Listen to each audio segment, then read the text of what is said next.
The Motorola RAZR Plus for 2024 is my favorite flip phone of this year. And of course, there's not a lot to choose from. There seems to be more in the folding phone department. But in the flip phone department, I think Motorola's got some good stuff going on. And I think you'll probably like it too. I like it better than the Z Flip 6. And if you want a flip phone, this one may be the best one to get. And we're going to talk about it in this video. And also, if you're trying to get one, I've got an affiliate link in the description. You can pick one up as of the making of this video on sale for $749. I think it might have been on sale for $699 the other day, but still $749, $250 off the normal MSRP, which is still a pretty good deal.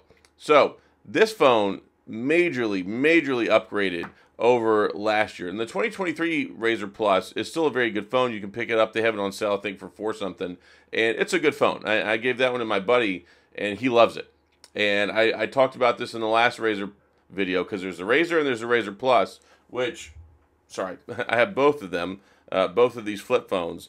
And if you like the more premium flagship, need some more performance, want the bigger screen on the front, which fully envelops the whole display, wraps around the cameras, then this might be for you. So it's got major improvements over last year. We've got a brighter screen, right? So 3,000 nits instead of the last year's like 1,400 nits. So it definitely brighter, better there. We've got IPX8, which is actually a water certification for it this go around. It's got a larger battery by about 200 milliamps. It's got faster charging at 45 watts instead of like 30. And it's also got better cameras. It's got 250 megapixel cameras on the front instead of a 12 and a 13. We've got this nice cool leather on the back, which we had the Pantone last year. I think they came out with like another color. Multiple colors this go around, including the famous pink one from back in the original RAZR days. And I have this two-tone one where it has the suede and it has the regular leather, which I absolutely love. I don't use a case with this phone because the leather works out really nicely, and you can get like a screen protector upon the outside screen, which I highly recommend. But otherwise, this phone feels super premium, and it's also powerful, right? It's got the Snapdragon 8S Generation 3, which is better than what we had in last year's processor, which was the 8 Plus Generation 1. So they did a lot of great things when they came out with the RAZR last year. I went and I bought it. I got it from T-Mobile like the day it came out, and I used the heck out of that phone. And I want to address the two limiting factors that we have here with the device, which of course is software updates. They don't do monthly security patches. They do bi-monthly security patches. And no, you don't get 7 years of operating system updates and security patches like you do a Samsung. But that's basically where I draw the line, and it ends. Everything else I prefer with Motorola. But it's just one of those things you have to have balance, which is more important to you. But other than that, and some people say that the screen and the hinge reliability is better with Samsung.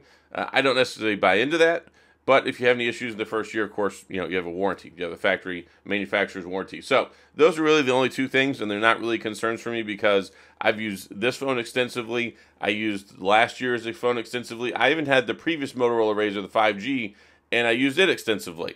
And I've never had any issues, and they've only made the hinge better. They made the crease better. The screen is better. And if you don't like having a terrible crease in your screen, the Motorola RAZR definitely has a better, less noticeable, and less like kind of juts out at you kind of screen. That's what I don't like about the Samsung Z Flip. It feels very, it's like a sharp divot in the middle of the screen. I don't like it. Motorola does a different design, but what you will get is a much better experience on the front screen. You can basically use any app you want on the front screen of this phone, as opposed to all the hoops and the rigmarole and all the junk you have to go through with Samsung. You got to go in and enable stuff in the settings. You got to install Good Lock so you can actually add extra apps. By default, if I remember correctly, the Z Flip 5 and 6 let you use like 4 or 5 apps on the home screen, unless you go get this other thing through the Samsung App Store, and then you get Good Lock, and then you install it, and then you set it up, and then you have to add the stuff to the front screen.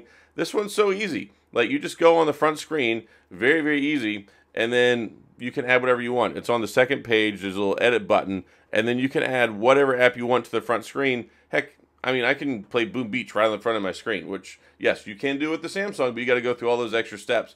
And so many people don't even realize how much further behind Samsung is in this department than Motorola. And this beautiful flowing screen, you know, we don't have like the F-150 truck window thing that jaunts down into the middle of the screen. It looks kind of weird. I think if you've ever been in an F-150 truck, and you know how like the sidearm where the window is, it goes down and it dips.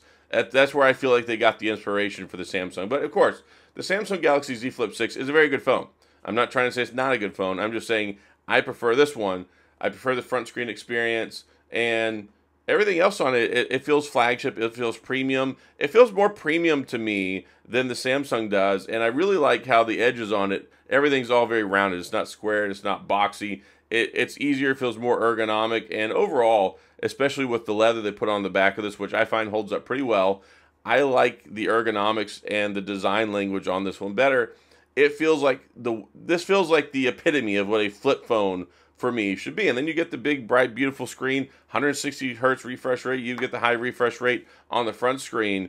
It's not 60 hertz like you get with the Samsung, right? So the one on the Samsung, the front screen, it feels choppy, it feels dated. This one feels like it's flagship from the ground up. And Motorola put a lot of work into this. Of course, you got wireless charging as well.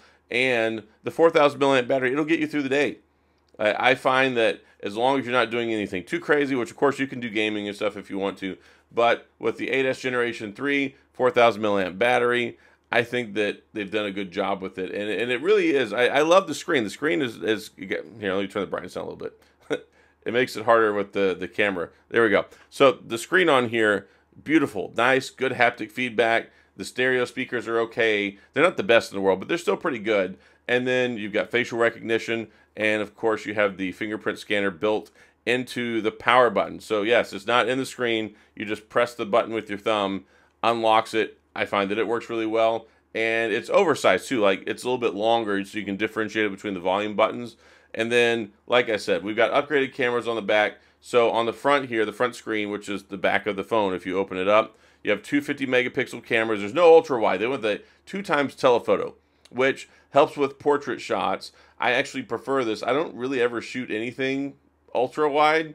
It's not really my thing. I'm like, cool, it's a landscape photo. I mean, it doesn't do anything for me, right? I don't get my jollies with a widescreen camera. The telephoto, though, I feel like is more applicable, especially when you're taking well, you can do the reverse selfie. You can use the front screen as a viewfinder and use the front screen as a selfie camera. Takes high quality pictures there. I think the camera's good. It's upgraded over last year's camera, which I thought was pretty good.